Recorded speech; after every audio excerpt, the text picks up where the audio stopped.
संत शिरोमणि आचार्य गुरुवर श्री विद्यासागर जी महाराज की जय।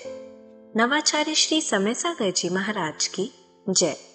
अरहम योग प्रणेता पूज्य गुरुवर श्री प्रणम्य सागर जी महाराज की जय। ओम अरहम नमः। स्वाध्याय प्रेमी बंधुओं, आप सभी का आचार्य उमा स्वामी द्वारा विरचित गागर में सागर भरने वाले अनोखे ग्रंथ श्री तत्वार्थ सूत्र ग्रंथराज जी के स्वाध्याय में स्वागत है। 7 तत्वों और रत्नत्रय से गूंथे इन अनुपम सूत्रों में अब हम आ गए हैं जीव तत्व के लिए सम्यक चारित्र रूप अपनाने योग्य संवर और निर्जरा तत्व में। नौ तत्वों को ही आचार्य ने उपादेय अर्थात ग्रहण करने योग्य बताया है। और अब हम अपने अतिशय पुण्य फल से इस उपादेय विज्ञान अध्याय 9 के स्वाध्याय में जिनेंद्र भगवान द्वारा बताए गए वास्तविक मोक्ष मार्ग अर्थात दिगंबर साधु की चर्या को जानेंगे। जो नए स्वाध्याय प्रेमी अब हमारे साथ जुड़ रहे हैं, वह पुराने स्वाध्याय के छूटने का विकल्प न करें। निश्चिंत भाव से स्वाध्याय करें। मुनिश्री की सरस सरल वाणी में उन्हें यह जटिल विषय भी बड़ी आसानी से समझ में आ जाएगा। स्वाध्याय प्रारंभ करने से पहले हम अध्याय 9 का सूत्र पाठ कर लेते हैं ताकि हम इन्हें कंठस्थ कर सकें। यदि आपने पिछले अध्यायों की मौखिक सूत्र पाठ परीक्षा नहीं दी है तो भी आपको यह पाठ अवश्य करना चाहिए और इन्हें कंठस्थ करने का प्रयास करना चाहिए। मोक्ष मार्गस्य नेतारं भेत्तारं कर्म भूव्रतां ज्ञातारं विश्वतत्त्वानां वन्दे तद्गुणलब्धये। आश्रम निरोधः संवरः स गुप्ति समिति धर्मानुप्रेक्षा परिसहजय चारित्रहि तपसा निर्जरा च सम्यक योग निग्रहो गुप्तिः ईर्याभाषैषणादान निक्षेपोत्सर्गा समितयः उत्तमक क्षमा मार्दवार्जव शौच सत्य संयम तपस्त्यागा किंचन्य ब्रह्मचर्याणि धर्मः अनित्या शरण संसारैकत्वा न्यत्वा शुच्यास्रव संवर निर्जरा लोक बोधि दुर्लभ धर्म स्वाख्या तत्वानुचिंतन मनुप्रेक्षाः मार्गाच्यवन निर्जरार्थम परिषोडव्याः परिशः क्षुत पिपासा शीतोष्ण दंश मशक नाग्न्यारति स्त्रीचर्या निषद्या शय्या क्रोश वध याचना लाभ रोग तृण स्पर्श मल सत्कार पुरस्कार प्रज्ञा ज्ञाना दर्शनानि सूक्ष्म सांपराय छदमस्त वीतरागयोश चतुर्दश एकादश जिने बादर सांपराये सर्वे ज्ञानावरणे प्रज्ञा ज्ञाने दर्शन मोहांतराययो रदर्शना लाभौ चारित्र मोहे नाग्न्यारति स्त्री निसद्या क्रोश याचना सत्कार पुरस्काराः वेदनीये शेषाः एकादयो भाज्या युगपदे कस्मिन्नई कौन विंशतेः सामायिकच्छेदोपस्थापना परिहार विशुद्धि सूक्ष्म सांपराय यथाख्यात मिति चारित्रम् अनशनाव मौदर्य वृत्ति परिसंख्यान रस परित्याग विविक्त शय्यासन कायक क्लेशा वायम तपः प्रायश्चित्त विनय वैयावृत्त स्वाध्याय व्युत्सर्ग ध्यानान्युत्तरम् नव चतुर्दश पंच द्विभेदा यथाक्रमं प्राक ध्यानात् आलोचना प्रतिक्रमण तदुभय विवेक व्युत्सर्ग तपश्छेद परिहारोपस्थापनाः ज्ञान दर्शन चारित्रोपचाराः आचार्योपाध्याय तपस्वी शैक्ष्य ग्लान गण कुल संग साधु मनोज्ञानाम् वाचना पृच्छनानुप्रेक्षाम्नाय धर्मोपदेशाः बाह्याभ्यन्तरोपद्यो उत्तम सहननस्यैकाग्रचिन्ता निरोधो ध्यान मान्तर मुहूर्तात् आर्त रौद्र धर्म्य शुक्लानि परे मोक्ष हेतु आर्त ममनोज्ञस्य संप्रयोगे तद विप्रयोगाय स्मृति समन्वाहारः विपरीतम मनोज्ञस्य वेदनायाश्च निदानं च तदविरत देश विरत प्रमत्त संयतानां हिंसानृतस्तेय विषय संरक्षणेभ्यो रौद्रमविरत देश विरतयोः आज्ञापाय विपाक संस्थान विचयाय धर्म्यम् शुक्ले चाद्ये पूर्वविदः परे केवलिनः पृथक्त्वैकत्व वितर्क सूक्ष्म क्रिया प्रतिपाति विपरीत क्रिया निवर्तीनि त्रिएक योग काय योगा योगानाम एकाश्रये सवितर्क विचारे पूर्वे अविचारम द्वितीयम् वितर्कः श्रुतम् विचारोर्थ व्यंजन योग संक्रांति सम्यक दृष्टि श्रावक वीरतानंत वियोजक दर्शन मोह छपकोप समकोप शांत मोह छपक क्षीण मोहजना क्रमशो संख्ये गुण निर्जराः पुलाक बकुश कुशील निर्ग्रंथ स्नातकाः निर्ग्रंथाः संयम श्रुत प्रतिसेवना तीर्थ लिंग लेश्योपपाद स्थान विकल्पतः साध्याः इति तत्वार्थ सूत्रे 9वां। पूज्य मुनि श्री कहते हैं कि सिर्फ सूत्र के पाठन से ही हमारी विशुद्धि कई गुना बढ़ जाती है। तो आइए अब हम चलते हैं उपादेय विज्ञान की कक्षा की ओर।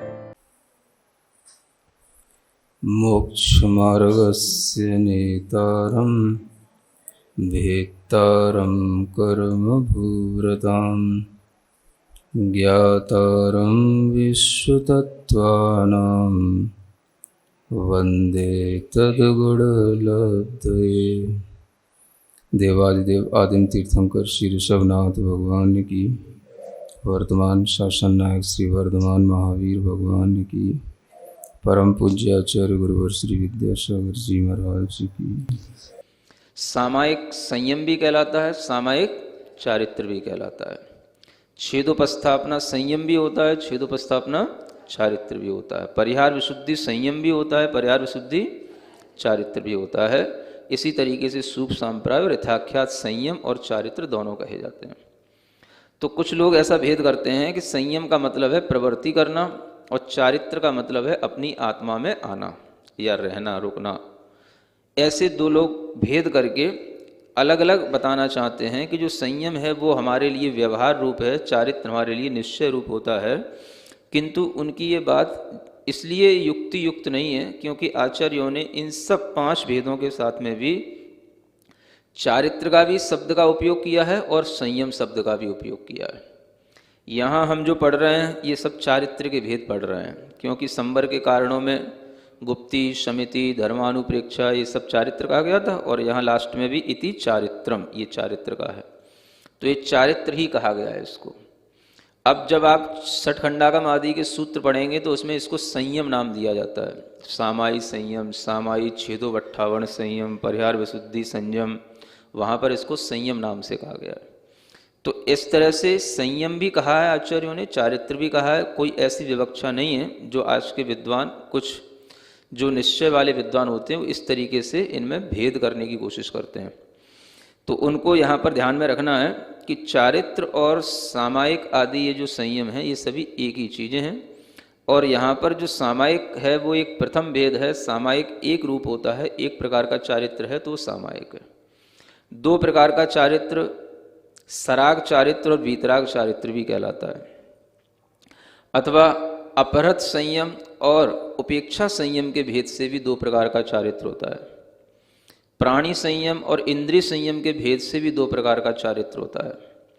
इस तरह से 2 प्रकार के चारित्र का भी वर्णन ग्रंथों में मिलता है, और इन सब भेदों को गर्भित करके हम चारित्र के 2 भेद आसानी से समझ सकते हैं। सराग चारित्र, वीतराग चारित्र में यह अंतर होता है कि जो चारित्र के पालन करने में अनुराग होता है उसका नाम है सराग चारित्र। किसमें राग है उसका?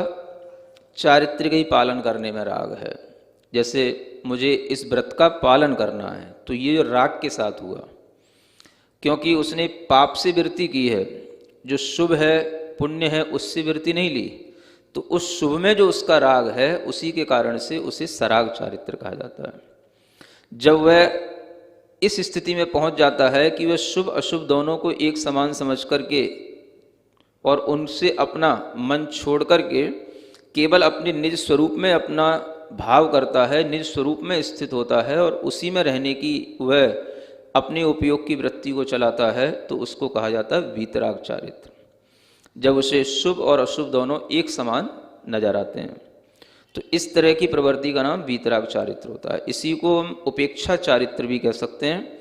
क्योंकि एक भेद उपेक्षा संयम और अपहरत संयम के नाम से भी आता है। तो उपेक्षा में कुछ भी नहीं करना, माध्यस्थ भाव रखना, इसका नाम है उपेक्षा। और अपहरत का मतलब होता है जीवों का बचा करके चलना, प्रवृत्ति करना। तो उसमें प्राणी संयम और इंद्रिय संयम ये भेद उसके अंतर्गत आ जाते हैं। इस तरीके से सराग, वीतराग, अपरस संयम, उपेक्षा संयम, ये सब भेद जो है चारित्र के बन जाते हैं। और वैसे देखो तो सकल चारित्र, विकल चारित्र। सकल चारित्र का मतलब जो महाव्रतों के साथ में जो चारित्र होता है उसको सकल चारित्र कहा गया, और जो अड़ुव्रतों के साथ में जो चारित्र होता है उसको विकल चारित्र कहा गया। ये भी चारित्र के दो भेद बन जाते हैं, है ना। अगर आपको चारित्र के तीन भेद बनाना हो तो तीन भेद भी बना सकते हैं।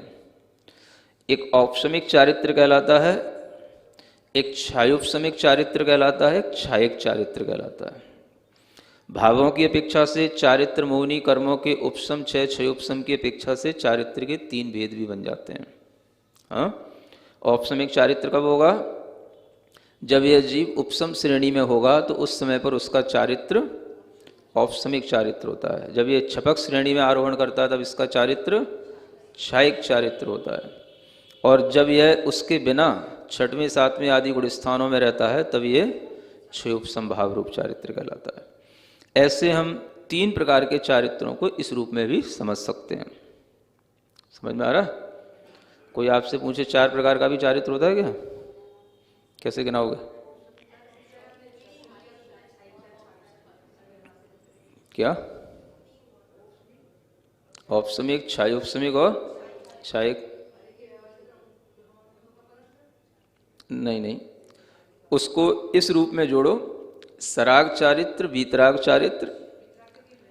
और वीतराग चारित्र का मतलब हो गया एक जो आत्म ध्यान की अवस्था वाला चारित्र है वो वीतराग चारित्र, जिसे निश्चय और व्यवहार चारित्र भी कहा जाता है, तो वो निश्चय चारित्र ही वीतराग चारित्र है। और फिर उसके ऊपर एक वीतराग चारित्र हुआ छद्मस्त वाला और एक वीतराग चारित्र हुआ जिन वाला। तो जिन के दो भेद हो जाते हैं, एक संयोगी जिन और अयोगी जिन। तो ऐसे भी आप चार भेद कर सकते हो, एक सराग चारित्र, एक छद्मस्त वीतराग चारित्र, क्योंकि ये कल एक शब्द आया था ना छद्मस्त वीतराग, तो इस शब्द का उपयोग भी तो करो। तो ऐसे एक छद्मस्त वीतराग चारित्र, फिर एक संयोगी जिन का चारित्र और एक अयोगी जिन का चारित्र, है ना। क्योंकि संयोगी जिन और अयोगी जिन में भी योगों की अपेक्षा से अंतर आ जाता है। भले ही वो एक ही यथाख्यात चारित्र है लेकिन फिर भी हम उसे अंतर डाल सकते हैं। तो इस तरह से ये चार भेद भी हम गिना सकते हैं। सराग चारित्र हो जाएगा छठवें सातवें गुण स्थान में, वीतराग छद्मस्त चारित्र हो जाएगा आठवें से लेकर के 10वें गुण स्थान तक, और 11वें 12वें गुण स्थान में भी आप इसी वीतराग चारित्र को ले सकते हैं। यानी 8वें से लेकर के 12वें गुण स्थान तक वीतराग छद्मस्त चारित्र हो गया। और उसके बाद में संयोगी चारित्र एक 13वें गुण स्थान का और अयोगी चारित्र 14वें गुण स्थान का, जो शुक्ल ध्यान की अपेक्षा से अलग अलग चारित्र के हम कह सकते हैं। तो ऐसे चार प्रकार के भी चारित्र हो जाते हैं और 5 प्रकार का तो सामने लिखा ही है, ठीक है ना। ऐसे चारित्र के अनेक भेद हैं, अलग अलग अपेक्षाओं से हैं, कुछ सैद्धांतिक अपेक्षाओं से हैं, कुछ आध्यात्मिक विवक्षाओं से हैं। जब व्यवहार और निश्चय इस रूप में कहा जाता है तो एक आध्यात्मिक विवक्षा आ जाती है, और जब यहाँ पर इस तरह से सामायिक छेदोपस्थापन ये सब वर्णन किया जाता है तो ये सैद्धांतिक विवक्षा कहलाती है। तो चारित्र के इन भेदों में सबसे जो प्रमुख है वो सामायिक चारित्र है, और वह चारित्र जब प्रारंभ हो जाता है तो उसमें केवल एक ही भाव रहता है, बस मैं सर्व प्रकार के योगों से, मन वचन काय की प्रवृत्तियों से विरक्त हूँ। यानी फिर वह उस समय पर कोई भी प्रवृत्ति नहीं करता जब तक वो सामायिक चारित्र के में उपस्थित रहता है। अब जैसे ही ये सामायिक चारित्र के बाद में दूसरा चारित्र आएगा तो उस चारित्र को आने का एक कारण है कि जब तक अखंड एक भाव रहेगा यम रूप में सर्व सामर्थ्य योग से विरत हूँ तब तक सामायिक है। अब जब वो उसमें नहीं रह पाता तब वह समितियों में आता है, गुप्तियों में आता है, धर्म आदि का पालन करता है, यह सब जो उसका चारित्र हो जाता है, ये उसी एक यम के भेद हो जाते हैं। एक जो महाव्रत है अहिंसा महाव्रत, उसी के ये सब भेद हो गए। तो एक के जब भेद हो जाते हैं तो उसे कहते हैं छेद। उसको हमने क्या कर दिया, एक के अनेक खंड कर दिए। 28 मूल गुण हो गए, ये सब एक के ही अनेक भेद हो गए। फिर इनमें उपस्थित हो जाना, इसका नाम हो गया छेदोपस्थापना चारित्र। यानी जो अपने अखंड एक सामायिक भाव को छोड़ करके समिति, गुप्ती, धर्म, अनुप्रेक्षा आदि में लग जाता है, वह जो है अनेक भेद रूप जो छेदोपस्थापना चारित्र है उसमें उपस्थित हो जाता है। तो ये दूसरे नंबर का चारित्र ये कहलाता है छेदोपस्थापना चारित्र। तो ऐसे ये छेदोपस्थापना भी अपने आप में सामायिक के साथ ही रहता है, क्योंकि जिनके पास में सामायिक चारित्र होगा उन्हीं के पास छेदोपस्थापना होगा। तो एकांत से जो सामायिक ही करने वाले होते हैं बिना छेदोपस्थापना के, ऐसे जीव तो बहुत कम होते हैं। और ऐसा संयम किन्हीं किन्हीं तीर्थंकरों के समय पर होता है। विशेष रूप से जानना कि प्रथम और अंतिम तीर्थंकरों के लिए तो नियम से छेदोपस्थापना चारित्र का एक उपदेश दिया गया है उनके द्वारा, कि इनके शासन काल में रहने वाले जो ये जीव होंगे वो छेदोपस्थापना चारित्र का प्रयोग किए बिना नहीं रह सकते हैं। तो ये सामायिक के साथ ही रहता है। इसलिए कई जगहों पर सिद्धांत ग्रंथों में सामायिक और छेदोपट्ठावण ये दोनों एक साथ लिखे रहते हैं, दोनों एक ही साथ चलते हैं। क्योंकि जहाँ पर एक भाव होगा व्रत का, वहाँ पर ये अनेक समिति आदि भाव आ ही जाते हैं, क्योंकि एक भाव में वह बहुत देर तक रह नहीं सकता। तो सामायिक और छेदोपस्थापना दोनों साथ साथ रहने वाले चारित्र हैं, और ये दोनों चारित्र 6वें 7वें गुणस्थान से शुरू होते हैं। दोनों के गुणस्थान 9वें गुणस्थान तक रहेंगे, क्योंकि 10वें में उस चारित्र का नाम सूक्ष्म सांप्राय नाम का चारित्र हो जाएगा, जो यहाँ तीसरे नंबर का चारित्र कहा है। तो इस तरह से छेदोपस्थापना का भाव जानना, और छेदोपस्थापना का एक दूसरा भाव ये भी है कि जब पूरा जो चारित्र है, चाहे वो व्रत रूप हो, समिति रूप हो, गुप्ती रूप हो, यदि किसी भी प्रकार के चारित्र में कोई दोष लगता है तो उस दोष का प्रायश्चित लेकर के पुनः उपस्थापना की जाती है, तो उसको भी छेदोपस्थापना कहा गया है। तो इस तरीके से छेद का अर्थ एक तो भेद होना, और एक छेद का मतलब होता है भंग होना। तो चारित्र में अगर किसी भी प्रकार का भंग होता है, दोष लगता है, तो उसमें पुनः उपस्थापित होने को भी छेदोपस्थापना चारित्र कहा जाता है। ऐसे दोनों रूपों में चारित्र का प्रयोग किया जाता है, और ये दोनों चारित्र एक साथ रहते हैं। और वर्तमान में भी यही दो चारित्र होते हैं। पंचम काल में भी मुनि महाराजों के पास कौन से चारित्र होंगे? तो यही दोनों चारित्र होंगे। एक से काम नहीं चलेगा, दो का आलम्बन लेना पड़ता है, सामायिक भी और छेदोपस्थापना भी। तो इस तरह से इन दो चारित्रों का वर्णन करने के बाद में आगे एक तीसरा नाम दिया है परिहार विशुद्धि नाम का चारित्र। परिहार का मतलब होता है गमनागमन की क्रिया करना, परिहार करना।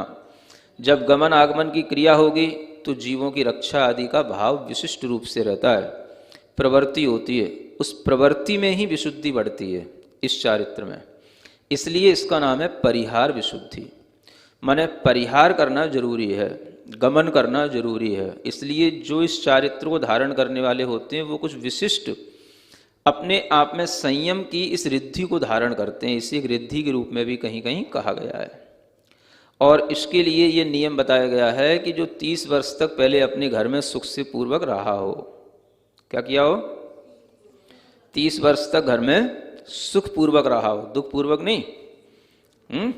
और सुख पूर्वक रहने के बाद में फिर जिसने तीर्थंकर के समीप जो है मतलब दीक्षा इत्यादि लेकर के, फिर उसके बाद में दीक्षा लेकर के तीर्थंकर के समीप जिसने जो है एक जो पूर्व और अंगों के जो शास्त्र होते हैं उसमें एक 9वां पूर्व होता है जिसे प्रत्याख्यान नाम का पूर्व कहा जाता है। उस पूर्व का जिसने अध्ययन किया हो, और उस अध्ययन में भी कम से कम उसको वर्ष पृथक काल लगा हो। वर्ष पृथक का मतलब होता है 3 से 8 वर्ष का काल।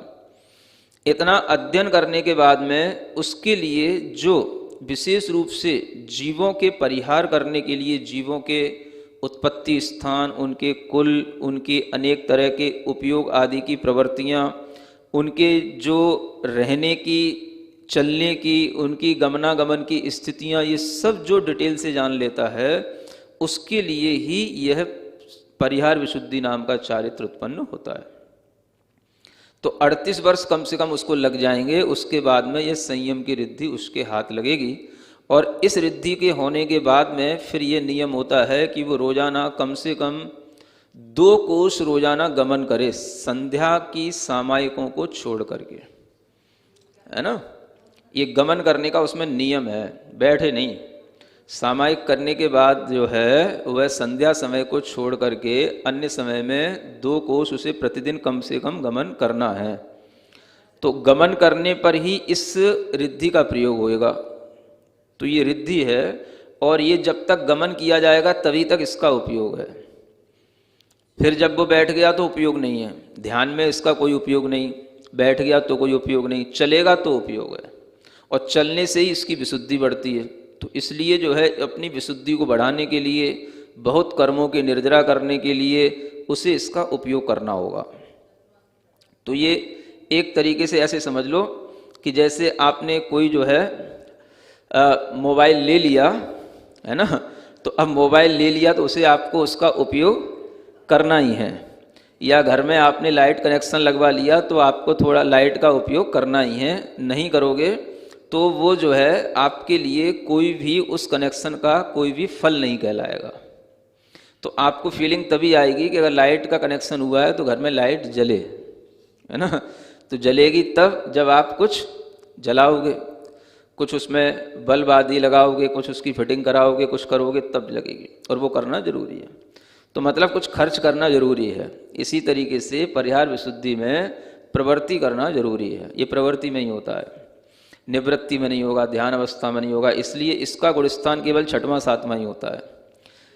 6वें 7वें गुणस्थान में ही केवल ये संयम होता है। किससे काम चल रहा था? किससे?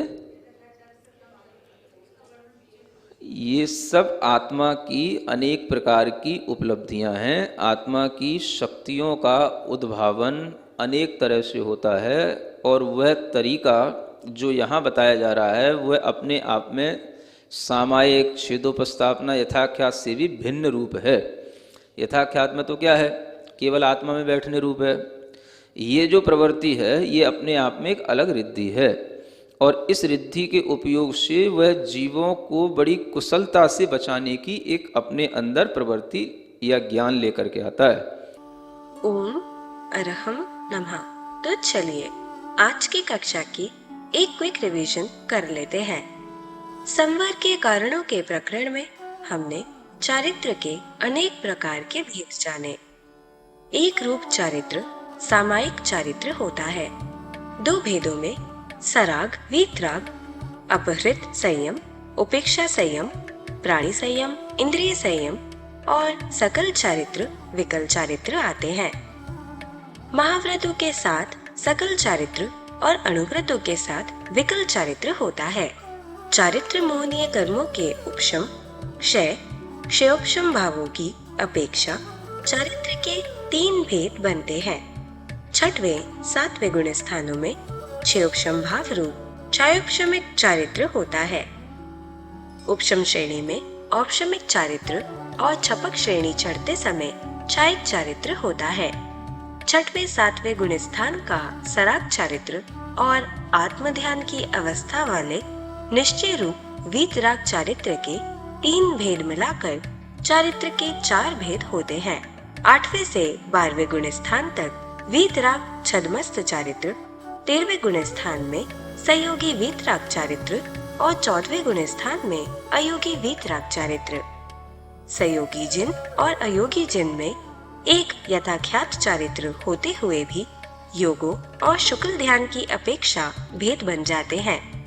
आध्यात्मिक विवक्षा से चारित्र के व्यवहार और निश्चय रूपी भेद और सैद्धांतिक विवक्षा से सामायिक आदि 5 भेद बनते हैं। हमने जाना सामायिक चारित्र सबसे प्रमुख होता है। इसमें केवल यम रूप एक अखंड भाव रहता है कि मैं सर्व सावध्य योग से मन वचन काय की सभी प्रवृत्तियों से विरक्त हूँ। इस भाव से बाहर आने पर समिति, गुप्ति आदि 28 मूल गुणों में प्रवृत्ति होती है। ये सब यम रूप अहिंसा महाव्रत के अखंड सामायिक के ही भेद है। भेद को छेद भी कहते हैं। इन छेदों में उपस्थित होना दूसरा छेदोपस्थापना चारित्र होता है।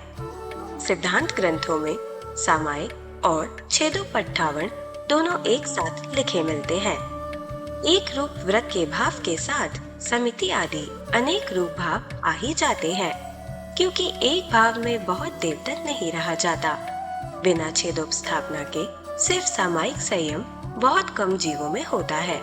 प्रथम और अंतिम तीर्थंकरों के शासन काल में नियम से छेदोपस्थापना चारित्र में आना होता ही है। वर्तमान में यही 2 चारित्र होते हैं। ये 6वें से 9वें गुण स्थान तक होते हैं। 10वें में सूक्ष्म संप्राय चारित्र होता है। छेद का अर्थ भंग भी होता है। चारित्र भंग होने पर, उसमें दोष लगने पर प्रायश्चित लेकर पुनः उसमें उपस्थित होना भी छेदोपस्थापना चारित्र कहलाता है।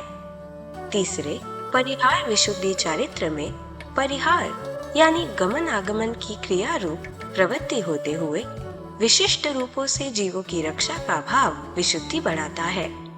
यह संयम की रिद्धि होती है, जो 30 वर्षों तक घर में सुखपूर्वक रहने के बाद तीर्थंकर के समीप दीक्षा लेकर अंगों और पूर्व शास्त्रों में 9वें प्रत्याख्यान पूर्व का वर्ष पृथक्त्व काल यानी 3 से 8 वर्ष तक अध्ययन करने के बाद उत्पन्न होती है, जिससे विशेष रूप से जीवों के परिहार करने के लिए जीवों की उत्पत्ति स्थान, कुल, उनके उपयोग की प्रवृत्तियाँ, उनके रहने चलने गमनागमन की स्थितियाँ सब डिटेल से जान लेते हैं।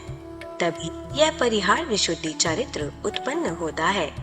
यह रीति होने पर सामायिक के संध्या काल को छोड़कर रोजाना कम से कम 2 कोष गमन करने का नियम होता है। यह रीति गमन में प्रवृत्ति करने पर ही विशुद्धि बढ़ाती है, जिससे निर्जरा होती है। बैठने पर या ध्यान में निवृत्ति में इसका उपयोग नहीं होता। जैसे घर में लाइट कनेक्शन का फल बल्ब आदि में लाइट का यूज करने पर ही मिलता है, अन्यथा नहीं मिलता। यह संयम 6वें 7वें गुण स्थान में ही होता है। आत्मा की शक्तियाँ अनेक तरह से उद्घाटित होती हैं। इस प्रवृत्ति रूप रिद्धि का उद्भावन सामायिक छेदोपस्थापना यथाख्यात से भिन्न है। इसमें जीवों को बचाने की प्रवृत्ति या ज्ञान अपने अंदर आता है। वहीं यथाख्यात तो केवल आत्मा में बैठने रूप होता है। तो चलिए अब हम सभी जिणवाणी स्तुति करेंगे और तत्पश्चात समय होगा आज के सवाल का। श्री जिणवाणी जग कल्याणी जग जन मदतम मोहरी जणमण हारी गढ़हर हारी जम जरा भव रोग हरि तिथ्य राणम दिव्य झुणिम जो पढ़ई सुणई मय्ये धारई राणम सौख मणंतम धैर्य सासद मोक्ष पदम पावई सासद मोक्ष पदम पावई। अब समय है आज के प्रतियोगिता प्रश्न में भाग लेकर आकर्षक पुरस्कार जीतने का। आप अपने फोन को QR कोड स्कैन करने के लिए तैयार रखें या दिए गए लिंक पे जाएं। आप अपना उत्तर चुनकर हमें कल शाम 5 बजे तक भेज सकते हैं। 3 भाग्यशाली विजेताओं को मिलेंगे आकर्षक पुरस्कार। विजेताओं का नाम इसी कार्यक्रम में हर रविवार को घोषित किया जाएगा। साथ ही सभी प्रश्नों के सही उत्तर भी बताए जाएंगे। आज का सवाल है, 12वें गुण स्थान में कौन सा चारित्र होता है? सराग छदमस्त, वीतराग छदमस्त, अयोगी जिन, सहयोगी जिन। अध्याय 9 की कक्षा 23 के आज के सवाल का सही उत्तर है चर्या। अगर आप किसी कारणवश कोड को स्कैन ना कर पाए हों, तो आप क्लास की वेबसाइट पर जाकर भी उन्हें अटेम्प्ट कर सकते हैं। इस लिंक पर जाएं या QR कोड को स्कैन करें। धन्य है हमारा पुण्य जो मुनिश्री ने हमें उपादेय विज्ञान जैसे कठिन विषय को इतनी सरलता से समझाया, जिससे हम पंच परमेष्टि में आसीन आचार्य, उपाध्याय और साधु परमेष्टि के मूल गुणों और चर्या संबंधी भ्रांतियों को दूर करके श्रावक धर्म को निभा पाए और सच्चे गुरु के प्रति समर्पित हो पाए। और यह ज्ञान आप अपने परिवार, मित्र, समाज के लोगों को इस स्वाध्याय से जोड़कर उन तक दे सकते हैं। आप सिर्फ उन्हें हमारी वेबसाइट ttv.arham.yoga शेयर करें और उन्हें यह सभी क्लासेस मिल जाएंगी।